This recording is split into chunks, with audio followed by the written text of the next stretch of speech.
Hello and welcome to Edupedia World. It's now time that we take a look at these operations, the Boolean and the symmetry. So these are actually pretty self-explaining, or only one of them are actually.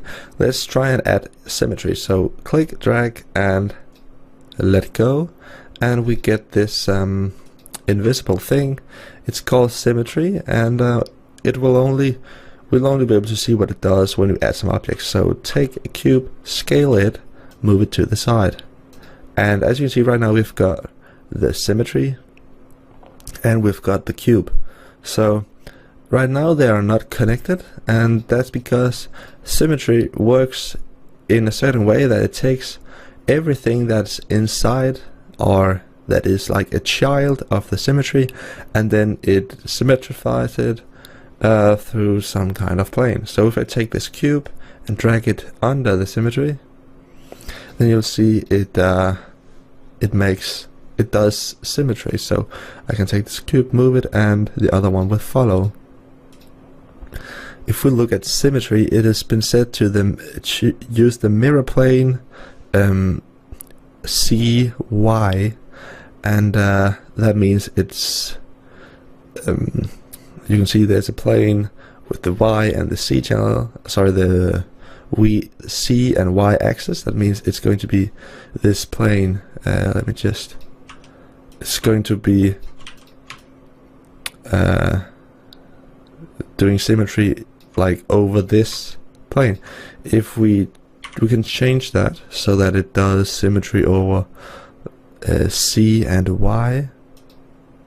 That didn't change anything, and we changed it from, sorry, well I choose the same one, X and C. Let's try and see what that does. So it's doing symmetry on this axis and this axis. That means if we just add the plane, that's going to be here, and since the box is perfectly in the middle of that, you won't be able to see it. But if we move this up, you can see how it's working. I can move them around. If I do this, you can see I took this object and control dragged it. It's not being symmetrified, or there's no symmetry object, and that's because we've got two objects in one symmetry. And symmetry can only act on one object. So how can we get these two objects to get symmetry? Well, just select both of them like this, Control G to add them into a null, and that means they're actually just, the symmetry is actually just acting on one object, which is this null. Even though the null is containing two objects, the symmetry is only seeing one object. And that's why it's able to do this. I can then take the null, move that around, I can even rotate it, and the symmetry modifier will just do its work. What if we were to add another symmetry and add the first symmetry into that other symmetry? Then we get something like this. Whoa. Cube inception. And you can see this way you can create some pretty cool designs. I don't know if this is cool, but it's made up from just two cubes and then some symmetry. And you can see these two cubes that are just beside each other could also have been made with this symmetry. So that's basically a cool way that you can use symmetry objects. Now let's take a look at how we can do some like cutting objects into each other. So let's just start off with this cube, press C and go into the object mode, press T, and we can start scaling this object to fit what we want. So I'll just make this kind of flat cube. Then I will take another object like a capsule. I will move it, I will rotate it, and then I will hold shift so that I can get 10-degree increments. And I will just put this around right here, move it out to the side, and then I'll press C to make that into an editable object. That means if I go into this mode, I will be able to actually take the points and move them around. Oh, sorry. So you can see everything works the same way. Every object can be turned into an editable object because they're all basically cubes, vertices, surfaces, and edges. So now that this capsule is an editable object, I can do T and I can scale it on this direction. So some of you may be getting where I'm going with this. What I want to do is I actually want to take this object and then I want to do some kind of 3D math where I say okay, this much this object minus this object, and what that will give me is an object that has this object like cut out into it. So that's what a Boolean object, and you can actually see right here we've got a green sphere and a white sphere, and they are like cutting into each other and the white sphere is disappearing. So I'll just add one of those. Then I will add my cube and my capsule. They actually have to be in the other order.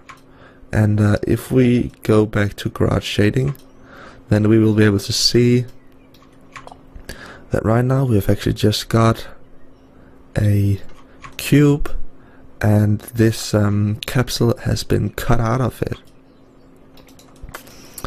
So that can be used to create some pretty interesting shapes. This could be, I just looked at this and thought, well, if we do like this,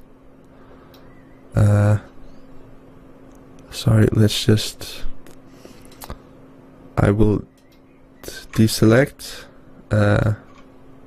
remove the, if I press this, I will deactivate the Boolean. I'll take this cube and then I will scale it like this, put it roughly in the middle. I'll actually take the, what is it, the Y coordinate for this capsule and put that into here. Nope, sorry. Since these objects are rotated, the axes are pretty confusing, but the thing is I want this to be roughly in the middle, and I think it is right now. I'll then reactivate the Boolean and I'll take this cube and do like this, like this. Maybe take the capsule, scale it in a bit, and right now I've got a really cool sync in my opinion.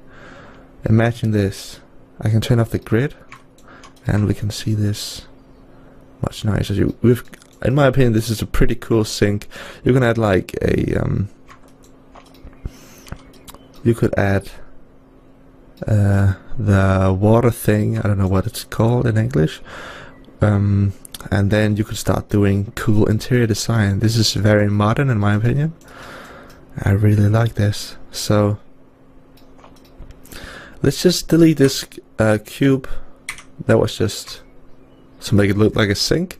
And let's try and go into the Boolean settings. So this Boolean object has some different options. So you can see Boolean type is A subtract B, and as you can see under Boolean it has got two objects. The symmetry could only take one object, but this can take A and B, and it actually it needs A and B in order to do its thing. So we can do other stuff like A union B.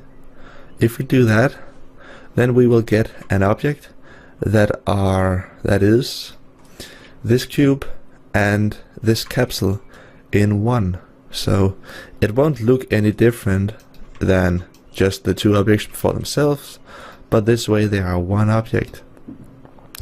We had it set to A subtract B. You can also do A intersect B.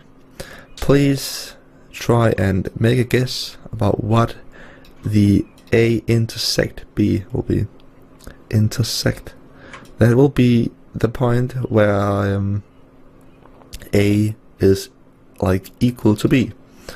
And then A without B, that is, instead of, as you saw right here, they subtracted, there was the surface from the capsule was like added to the cube and filled out this hole. If we do A without B, then it's basically cutting a hole. Let's try and take a look at the geometry. As you can see here, it's making a lot of lines so that it can get this curved shape.